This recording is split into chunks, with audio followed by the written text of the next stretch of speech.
Appreciate everybody coming today to our weekly press conference that is normally on Wednesday, but we're holding it today on Tuesday. A couple of topics that we're going to talk about today. One, we're going to talk about our Crime Stoppers program and the success that we've had this year. Our Crime Stopper detective, Brandon Miller, is going to be highlighting several cases where we've had a lot of success, and we also have one of the individuals involved in one of the cases here as well, and she will speak as well.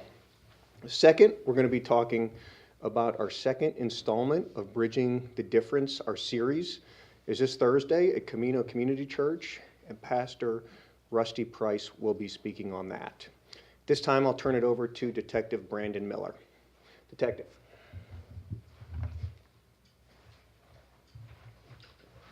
Good morning, ladies and gentlemen. Again, I'm Detective Brandon Miller, and I'm with Charlotte Crime Stoppers. I just want to start off by saying this year, Charlotte Crime Stoppers has really been detrimental in assisting our detectives in solving several different types of cases that they've been working on. This is to include a felony hit and run case, which we'll highlight here in a little bit, several armed robbery from business cases, and even a recent homicide case. Not only is our Crime Stoppers program essential to the community, but it is also a good tool that we utilize and we try to push within our school system. The Campus Crime Stoppers program is very similar and operates in the same manner as our Community Crime Stoppers program, where it gives our students a chance to report crimes, and for that information that they report to us, if we make an arrest or if we can investigate it and find it to be true, they're also rewarded in cash through a school administrator or their school resource officer. Just alone in 2018, that is to include last school year and half of this school year.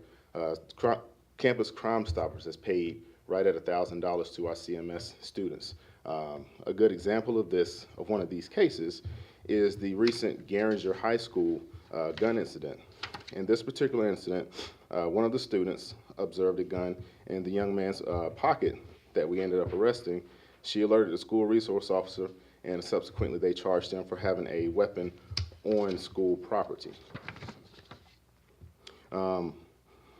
Just to push it a little bit further, the Charlotte Crime Stoppers program alone has received almost 2,500 tips this year alone, which is about the same thing as what we had this time last year. Out of those 2,500 tips, 200 arrests have been made, 48 guns have been seized due to investigations that began from those Crime Stoppers tips, and over $70,000 worth of drugs have also been taken off the streets. To highlight a robbery case that we assisted on, there was a robbery at a Family Dollar in the University City Division on Easter Sunday, where a gentleman came in, robbed a business at gunpoint. Detectives and along with myself, Crime Stoppers, we pushed that information and the suspect's video images out to the public, and within a couple of days, that person was identified and arrested and charged with armed robbery. That person being Sinquay Farrer. Another case that that Crime Stoppers was essential in is our Granny Porch Pirate that I'm pretty sure you guys are all familiar with, Miss Julie McCarthy. In case you're not familiar with it, this is the case where there was an elderly female seen on video going around stealing packages off of front porches of several different homes around the Charlotte and Mooresville area. After putting that information out, tipsters called in, identified her, and she was able to get charges here in Mecklenburg County as well as Iredell County. Another high-profile case, back in April and March, we had several CFD fire stations, firefighters' vehicles that were broken into. There was someone who was waiting until the firefighters would go out on their calls for service, and he would jump the fence and break into their vehicles.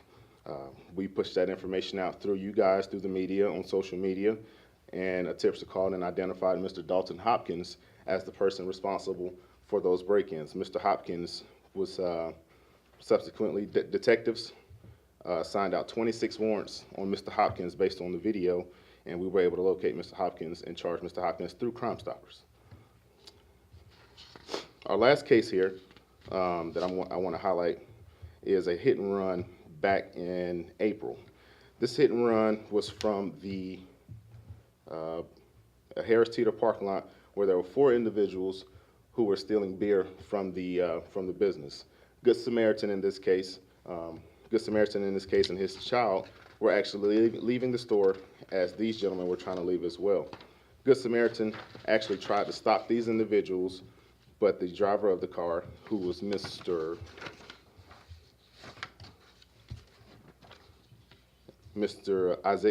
Isaiah Staley, driver of the car actually hit our Good Samaritan and the 4-year-old, and they sustained some very serious injuries. I do have the wife here who's going to kind of emphasize the importance and how Crime Stoppers was able to help get these guys arrested and identified for this case. I want to bring forth Ms. Amber Green. Ms. Green is the wife of the victim of this case. Ms. Green, if you could just kind of tell them how Crime Stoppers assisted you all when it came to this case. Yeah, I do want to thank this opportunity, or take this opportunity to thank each of you, the news crews and Crime Stoppers, because without all the tips that have been, brought to Crime Stoppers, our case would still be open today. We are extremely grateful for the way the community pulled together, having perfect strangers really rooting for us, providing different tips, and I'm a huge proponent in if you see something, say something, as you may hold the keys to solving a crime, and in this case, it helped close our case. Thank you. Thank you. At this time, I want to bring forth someone that you all may know. He is a former Crime Stoppers coordinator before me, retired Officer Marty Cuthbertson.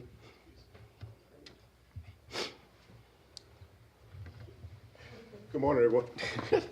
As stated, Marty was a Crime Stoppers coordinator before me, and once Marty retired, he fell in love with Crime Stoppers and the program so much that he actually joined the Crime Stoppers board, and he is now our Crime Stoppers president. Back in April of this year, our Crime Stoppers program was actually recognized in an Atlanta Southeastern Crime Stoppers Association conference in Atlanta, where we were able to get, if you want to hold it up, first award here. Hold up just a little bit. First award here is a population award. And basically what this award means is that our Crime Stoppers program was the most successful in the Southeastern Conference, which includes Florida, South Carolina, Georgia, everywhere, mainly the East Coast. Our Crime Stoppers program was the most successful one for a population of over 1 million people.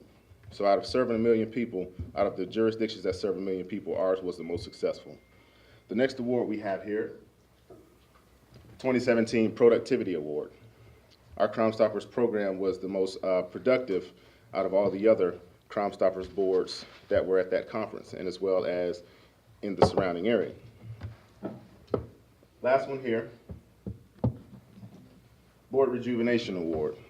Basically, this award was we got this award because we basically looked at our Crime Stoppers board and saw that we could make changes. We self-evaluated ourselves and saw that where we could have done things to better serve the community better. So we came in, we made some changes, and because of that, the Southeastern Crime Stoppers Association recognized that and gave us an award for that as well. Marty, do you have anything you want to say? The main thing I'd like to say, I mean, we talk about membership. Well, we had some issues about people not wanting to do anything. We kind of made a whole lot of wholesale changes. And we got people on the board that are dedicated to this Crime Stopper program. But the biggest thing we did, we went out with businesses and in the community and tried to partnership with a lot of people in the community and businesses. And that relationship has really taken off. Because at one time, like when we started in 2008, we was only averaging like 700 tips per year. And once we made that relationship a lot better over the years, we're, like I say, Brandon told you earlier, they're up to like on average 2,700 tips per year on average. And that's go from 700 to 2,700. That's a big difference. But we just like to thank the community as a whole. And I'd like to thank our board, who's totally dedicated to this community and making our community safer. Thank you. All right. In closing, just to kind of reiterate what Marty said, Charlotte Crime Stoppers wouldn't be who it is and wouldn't be as productive as it is without our community and the residents of Charlotte. And for that, we want to thank Charlotteans and everyone else who calls Crime Stoppers for helping make this program the big success that it is today. Thank you. Oh, I'm sorry. Does anybody have any questions for me about Crime Stoppers? Can we ask a question of Amber? Yeah, absolutely, Amber. Amber, I think you came before us before. Yes. How are they? How's your husband? So my husband has a long road to recovery. He has post-concussion syndrome, still cannot taste or smell, has several neurological deficits, and they say that it may take a few years. Sometimes they said up to 10 years or longer for that to come back, if it ever will come back. But we're keeping the faith that he will be healed completely. Thank you for asking. And how's the young one? My young one is healing nicely. So we're very blessed. You know, it could have been worse. It must be hard to keep up every day, though, to keep the spirits up, a condition like that. It is. It's challenging for him. He's still not back to work, and so, but still trying to keep a positive attitude. Can you talk about what it means for a victim's family to get help from Crime Stoppers? Absolutely. We were so overwhelmed by the outpouring and love of the community. We literally had perfect strangers recognizing us as a result of the Crime Stoppers and the news feeds that came, like in grocery stores or random, stores that we were in, coming up to us, telling us that they were praying for us, that they had shared the information to their friends and family. We've had people offer to babysit, to bring us food. And we had a lot of individuals come to our store, the Southern Olive in Indian Land, just to meet us because they saw it on the news feed. They drove an hour and a half down to Indian Land, South Carolina, because they were north of Charlotte, just to personally meet and talk about how grateful they were that, my husband and son are okay and that they found the individuals responsible. And, my graciousness is back to the community and to Crime Stoppers. Like I said earlier, had it not been for all the tips that came into the system, the case would still be open today. And so it is just amazing how people felt it was, their sense of responsibility to, to kind of come forward. I didn't get the sense that anybody wanted to call just because they wanted to make a quick buck, but they genuinely cared for myself, my son, my husband, and kept offering what more could they do for us. What's your message to other people who are maybe thinking about calling Crime Stoppers? They might be on the fence, but they're like, I don't want to really get involved with police, that kind of thing, or they might have some fears. What would your message be to those kind of people? As a victim of the crime, don't hesitate, pick up the phone and call immediately. It's so important. I was very anxious for 9 weeks waiting for the case to be solved, because as you saw earlier, there were 3 individuals responsible. And it's hard to rest and have peace in your heart and mind, knowing that the individuals responsible were out there. And so don't worry about yourself. Don't worry about, talking to the police. My understanding is just a tip hotline. It's confidential. You don't have to speak to anybody else other than just provide the information that you know. It's very easy and harmless. And as a victim of the crime, please don't hesitate. Please do it, because like I said earlier, you may have that one piece of information that could solve the crime, that could make the difference in the world. What was it like when, you heard they had found the people responsible and, you knew they were off the streets? Closure, I guess. We were still dealing with a lot of neurological issues with my husband. My son was still having a lot of anxiety. He still has tenderness, in his head and some visual issues and stuff. But my husband felt, good that they were caught. But he also said, I don't really know how to put it into words. He said, one, kind of stupid, simple mistake or whatever, he said, changed his life forever. And so I don't want to say that it brought us complete peace and closure, because our lives have forever been changed. We just have to find a new normal. Sorry, one more question. What would you just want to say to the person or the people that, called in to Crime Stoppers to help track them down? Thank you so much, because my understanding, it was several individuals. Thank you to each of you that helped to solve the crime. You have blessed my family. Thank you. Thank you. Thank you. Detective, the stats you gave us are for what period of time? 2018, this year alone, from January 1st. This year. Just this year, January 1st until today, as of this morning. Thank you. Detective, Yes, sir. Is anyone else going to be taking questions? Okay, well, I'll wait.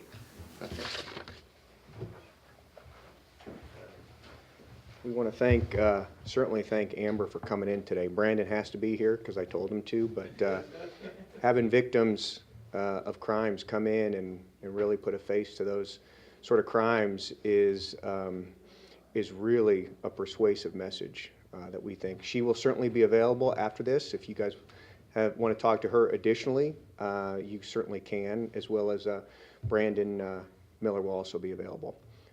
To talk about our second topic, our second installment of the Bridging the Difference series is this Thursday at Camino Community Center. Speaking on behalf of that is Pastor Rusty Price, as well as Willie Ratchford, our Executive Director of Community Relations for the City of Charlotte. Pastor.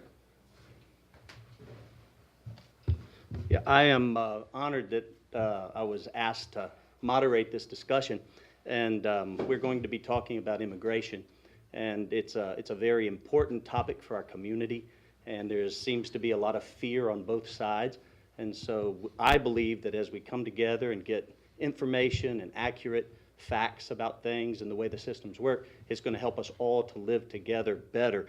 I've had a personal experience. I worked in the Latino population for the last 20 years, but a few years ago merged a Latino church with a predominantly white church and saw the immense fear on both sides of the community. And it was a beautiful thing to see over the years how those two groups have come and have learned to love each other and work together. And so this coming Thursday, December 6th, at the Camino Community Center, we will have this discussion. Chief Putney will be there, as well as our new Sheriff McFadden, and you will be able to get your questions answered about policies and how the local services here deal with immigration and those issues. And we hope you'll come out. You get to come and see our newly renovated community center, and transportation will be provided free. Great opportunity to ride the light rail if you haven't. And our facility is right at the University City stop, so it's very convenient. And I really hope that you'll come out, ask your questions, and hear the responses of our leaders in this community. What time is it at? 6 o'clock. What street? It's 201 Stetson Drive.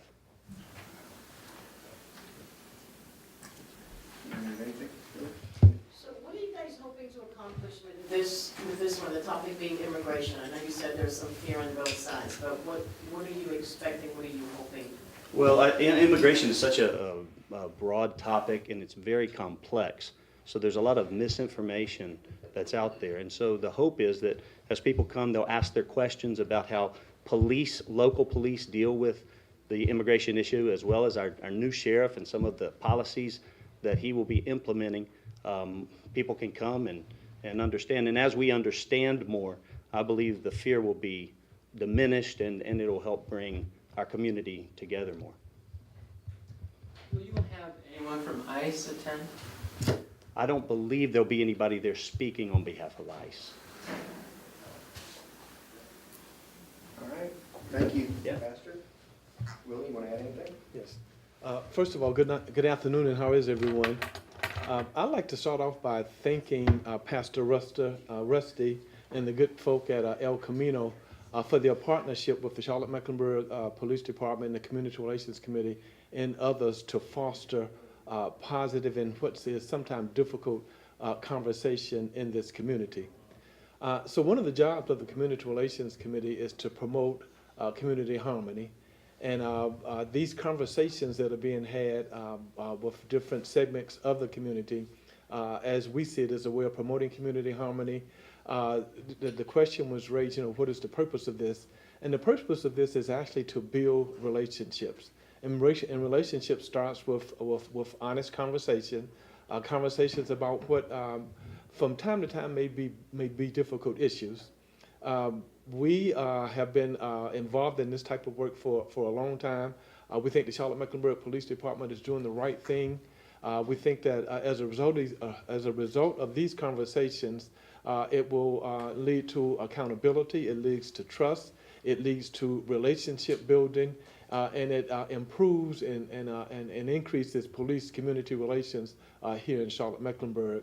And so in addition to the one that was had at Johnson C. Smith a couple of weeks ago, the one that will be held this Thursday, and more to come in future months, we are looking forward to working with the police, continuing to work with the Charlotte-Mecklenburg Police Department, with the community and others to build relationships, which is what this is really all about. All right, thank you, Will. If you are interested in coming this Thursday, we certainly ask you to come out to the church. You can get additional information, including RSVPing for the event at our website, bridgingthedifferencenc.com.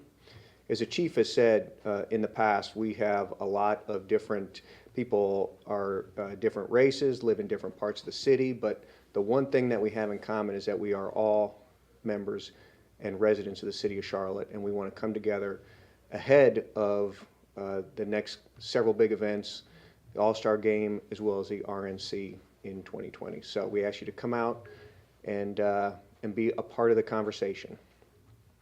At that time, Pastor Rusty will be available if you would like to discuss with him further about this event on Thursday. Does anybody have any questions for me? Yes. Detective Miller talked about the importance of Crime Stoppers and getting the community involved, and we even heard a victim impact statement of how thankful she is for the tips, etc. that came in. So, and I asked Judy Imkin about this police attorney, and she failed to answer my questions. So I'm asking you, why is WBTV the only media outlet that gets Crime Stoppers videos? I think it's public information because it's being seen by the public anyway. So why can't all media get Crime Stoppers videos? And I know you all have a contract with them, but it just makes sense. If you don't mind. Yeah, if I'm absolutely. I'm the one who organized it. Yeah, please. So Joshua, if you could, I walked in midstream. You're asking, Crime Stoppers videos. I asked Judy Imkin about this, the police attorney, Sure. and she failed to answer my questions. what was your question specifically?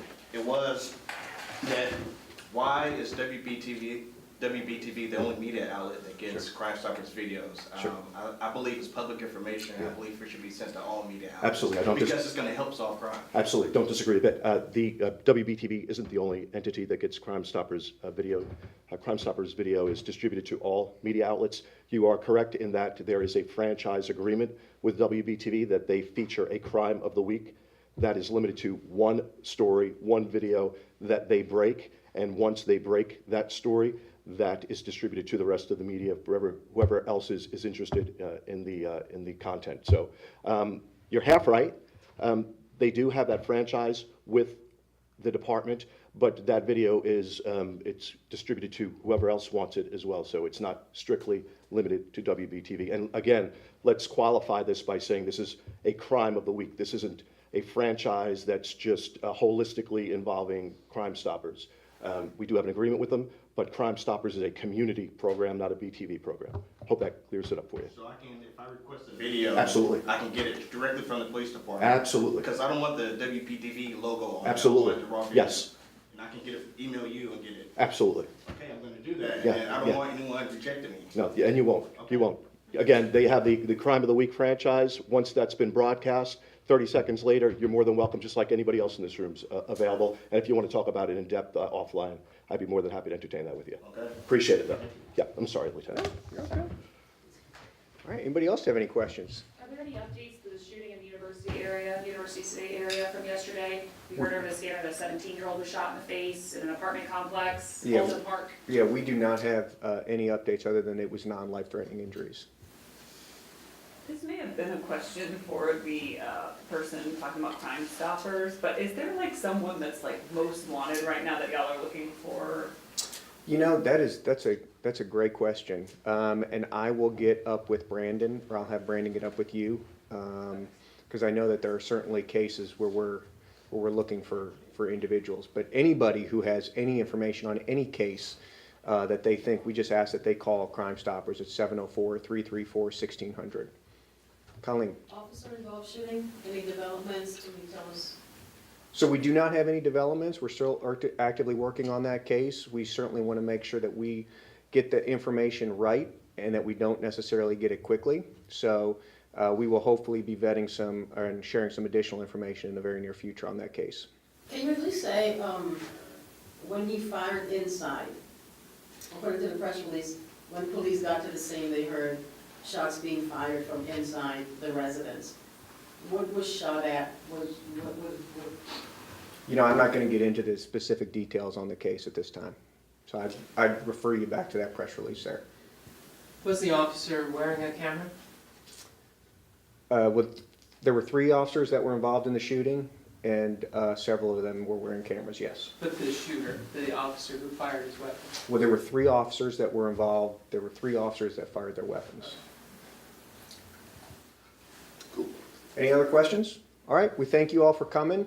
Again, this replaces our Wednesday press conference, so there is no press conference tomorrow, unless we have some breaking news that we need to share. But we appreciate everybody coming today, and I hope you have a great day. Thank you very much.